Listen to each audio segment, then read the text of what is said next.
My name is Olwoch, and I wanted to say something very quickly when the Prime Minister and the rest of the ministers are here, but I'll still say it. To even strengthen the cooperation between Germany and Namibia, I wanted to say that SASSCAL is a brainchild of Germany and Namibia and other SADC countries. So that's why we are here. So I'm really happy to be here this morning, and on behalf of SASSCAL, I would like to thank the organizers for giving us this chance not only to speak about capacity building, but also to show what else that we do as an institution that was born out of the collaboration between the German government and the countries in SADC.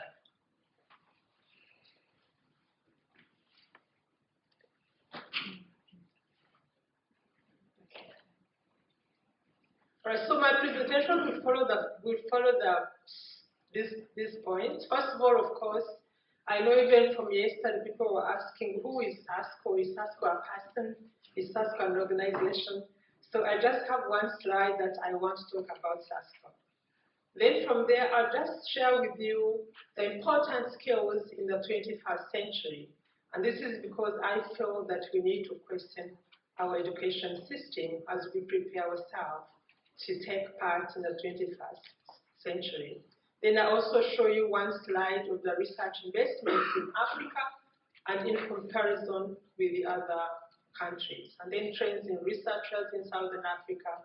Then I will have more words to say on SASSCAL's contribution to the research landscape and capacity development, and I will conclude. So who is SASSCAL? SASSCAL was formed in 2012, and this was a result of the COP13 that highlighted the importance of regional centers in addressing climate change. And in that 2012, 5 countries in SADC, Angola, Botswana, South Africa, Namibia, and Zambia, with funding from the German government, agreed to form SASSCAL. And of course, SASSCAL was formed as a response of the global change challenges. In West Africa, you have another organization, it's called WASCAL, which is also funded by the BMF, and also incorporates the ECOWAS countries and all the other aligned countries that are necessary. So BMF is a main fund of SASSCAL, core research program in climate, of course, green hydrogen, human capital development and research infrastructure, and member countries contribute to the operation of the organization. And I'm very happy to thank the government of Namibia through the Ministry of Water, Agriculture and Land Reform to have been the first country to ratify the SASSCAL Treaty. We thank them for that because that put us to an international organization. So international partnership, like everyone has said, like the one we have between BMF and SASSCAL member states, increases our ability and capacity to tackle complex challenges such as climate change that no one country can be able to solve. So what are those skills that the 21st century young scientist or engineer want? We all already know what we do, but these have been highlighted in a paper that I read last night, and looks at basic integrated science process skills. How do you process science? How do you understand science? Digital age literacy is extremely important. Scientific literacy, technology literacy, which talks about how does technology work, and of course, information, media, and social skills. Examples of that could be data science and analytics, remote sensing and GIS, programming, mathematical modeling, and engineering. Content is no longer the issue because content exists everywhere. You can Google all the lectures that they give you, but you need to know how do you process this data? How do you transfer the data into images? The government departments can look and see the trend in change of climate and water resources. The lecturer also is no longer the content owner, but an instructor. In our age, the lecturer had a book, and that was the only book. I share with you a story. One time a professor lent me a book over the weekend because I saw so much interest. I was also in the room. On Monday morning, when we went to class, he called me up. I thought he was going to thank me, but he said, give me my book. I did not give you the book to go for fashion show. So those days, the book was owned by the lecturer, but not anymore. We can Google everything. So we have to teach our young people skills. They can map water and environment and put them into spatial analytics and really be able to help our governments. So, investment in research in Africa. Africa is a rich continent. I say it all the time. We have so much resources. We are home of 1.3 million people, likely reaching this March 2.5 by 2050. We are the youngest continent. We boast 60% of the Arab lands and large tracts of water, including minerals and everything else. But we account for only 1% of research spending and therefore producing 0.1% of all patents.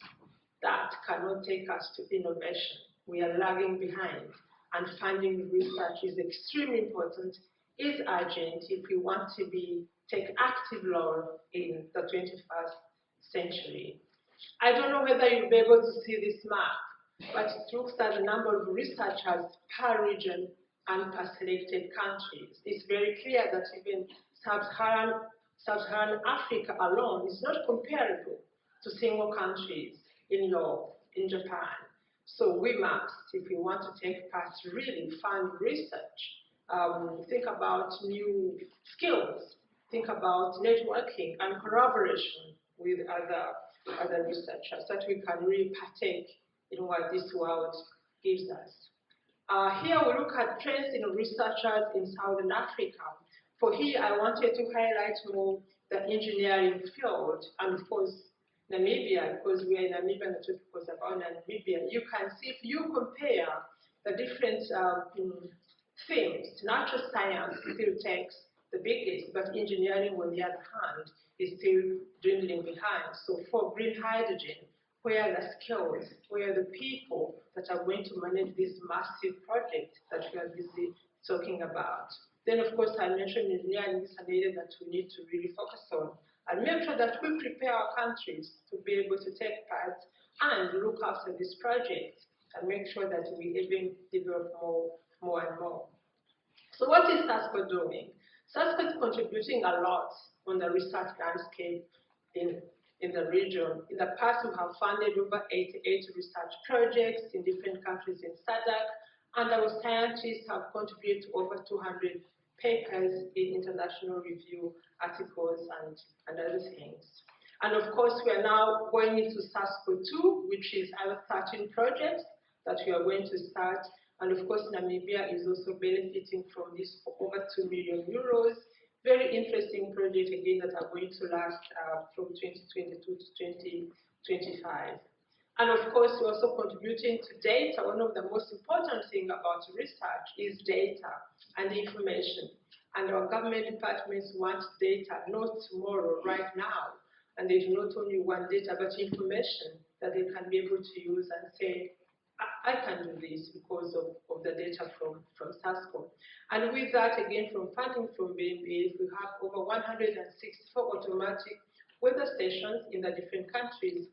And this delivers data near real time. It is housed in our WeatherNet, an automatic and an online system, and everybody who wants can ask for data and we can deliver it. What else have we done? You cannot do research without infrastructure. We've also spent a lot of money on research infrastructure, including observatories, laboratories, soil quality analysis, herbarium, again, and all this to strengthen the research landscape to be able to partake in what the 20th agenda provides for us. Human capital development is extremely important to the organization. Over the past, we have funded over 300 masters and PhD students because we believe that research and human capital development creates knowledge economy, and of course, knowledge economy underpins social and economic development. Currently, we also have what we call the SASSCAL Graduate Studies Program, Integrated Water Resources Management, hosted by NAS. And 12 PhD students have already started. We call this a Center of Excellence. the scholarship, the pilots, and also the strategy. And with the scholarship, we sent in an application some time back, and we have received so much interest, 1,154 applicants from Namibia. We are busy processing the application together with our colleagues that we work with. Some of them are here, and we hope that this will be announced through the government, of course, before the year ends. SASSCAL, of course, is the implementer of the joint communique of intent signed between Namibia and the German government. The H2 Atlas, this was the first project of green hydrogen in the African continent. And this project is almost over. We have been looking at the potential of African countries to produce green hydrogen. We started in 2020 during COVID, and we're working in 12 countries, 16 experts in the region, 16 experts from Germany, and 60 member states are all working with this project. What this will do will be an atlas that will show hotspots of green hydrogen production in the whole of SADC. Even before the results are out, which will be out before the end of the year, Namibia already has a lot of potential, and therefore that's why they have to continue with the journey to the project. We really hope this will be one of those contributions that has never existed before. It is a reference data set for green hydrogen production in our 12 African countries. So, in conclusion, distinguished guests, honorable ministers, colleagues, let us not forget why we are here. It's climate change. Every year, greenhouse gas increase is clear. We see it every day in SADC. These are some of the pictures I was using to show SADC, the droughts of 2019. We got rain last year, but this is not going to be permanent. But what is frightening now is the droughts that are happening in Europe at the moment. Rivers have dried, crops are failing, and this is something that will really keep us on our toes. And even when we start green hydrogen, we must not forget it's climate change. Because when we forget and we make it just a business as any other business, we might make mistakes like we made with coal and oil again, polluting the environment and creating new issues. So let's not forget, climate change is here, we are living it, and it's already weakening our countries and governments to move towards better economy. So thank you very much for your attention.